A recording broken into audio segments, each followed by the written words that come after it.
Time now for sports news with Kayode Alayode.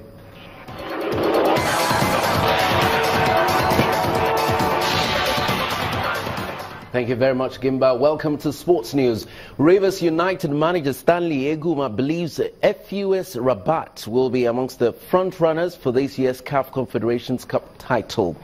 Bolaji Shaking scored in the 43rd minute, but goals from Youssef El Gnaoui and Mohamed Fouzairi ensured the Moroccans joined Club Africain to proceed into the quarter-finals. Eguma said that the Rivers United will now focus on claiming their silverware in domestic competition to salvage their season. And of course,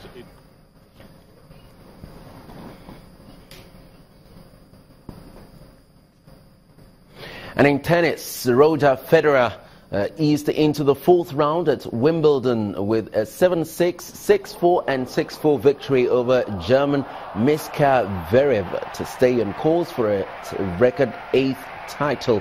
The 35-year-old is looking to become the oldest man in the professional era to win the title. The 18-time Grand Slam winner will play Bulgaria's Grigor Dimitrov.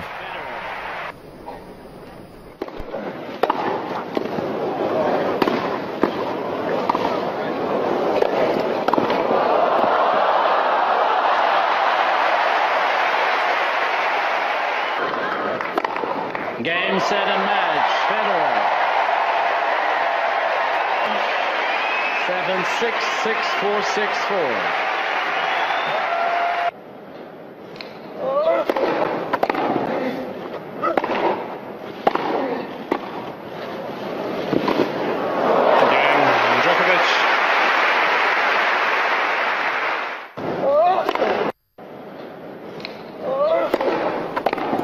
And the three-time champion from Serbia won 6-4, 6-1, 7-6 and goes on to face Frenchman Adrien Manarino.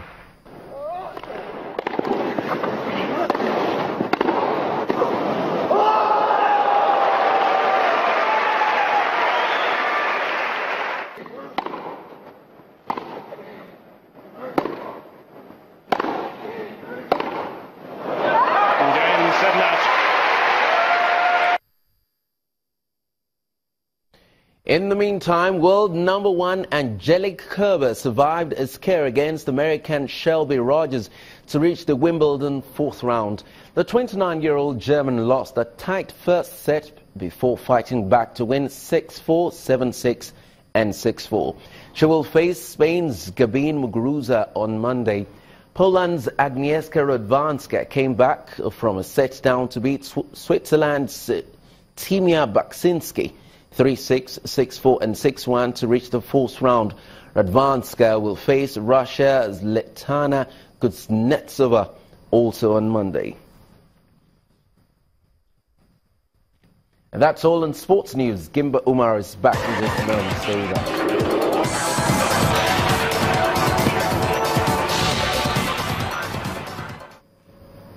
The meeting of heads of state of the G20 countries in Hamburg, Germany, have come to an end, with the world leaders agreeing to make end the Paris climate deal irreversible.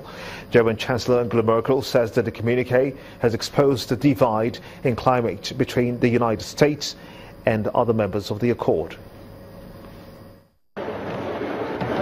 It is the second and final day of the G20 summit working session. Leaders of 19 nations renew their pledge to implement the Paris deal on climate, despite the pulling out of the United States from the accord. Dealers of the world's top economies had a field day deliberating on various issues, from combating terrorism to finding solutions to global economic challenges and climate change. Deadlock over the issue had held up the last day of talks in Hamburg. Many are not happy with the United States' exit from the accord. Like other world leaders here, I'm dismayed at the US decision to pull out of the Paris Agreement, and I've urged President Trump to rejoin the Paris Agreement. The UK's own commitment to the Paris Agreement and tackling global climate change is as strong as ever. German Chancellor Angela Merkel says she still deplores Mr. Trump's position on the Paris Accord, but is gratified with the action of the other 19 nations. Ja, meine Damen und Herren, ich begrüße Sie alle. On the sidelines, US President Donald Trump met with the UK's Prime Minister Theresa May, hoping to seal a bilateral trade deal between both countries. The summit has come to an end, but the protests have refused to abate. Angela Merkel says it's been a divisive summit, which has exposed the divide between the United States and other G20 members on the Paris deal. But she's pleased with all club members for making the accord irreversible despite all odds. In Latin America, a fire has destroyed one of the buildings of El Salvador's finance ministry, killing at least one person. The fire began on Friday afternoon on one of the lower stories and spread to higher floors, where a number of people were trapped for nearly 2 hours. Firefighters eventually controlled the blaze in the building. Some 25 people have been taken to hospital in the capital, San Salvador, to be treated for smoke inhalation and burns. Some also suffered serious injuries. One woman has been confirmed dead, while another woman was resuscitated in hospital after initially being reported dead. And the main news again.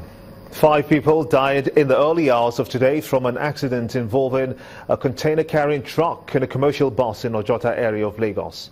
Officials of the State Emergency Management Agency, LASEMA, said 3 people were rescued alive from the accident.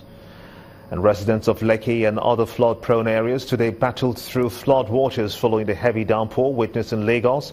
Former President Goodluck Jonathan has extolled the virtues of late Maitawa Sule, describing him as a truly detribalized Nigerian who is committed to a unified country. And leaders of 19 countries at the G20 summit in Germany have renewed their commitment to implement the Paris deal on climate change despite the US pulling out. And that's how it's been on the news at 10 tonight. I want to thank you so much indeed for watching. On behalf of everyone here, have a splendid night, President. Good night.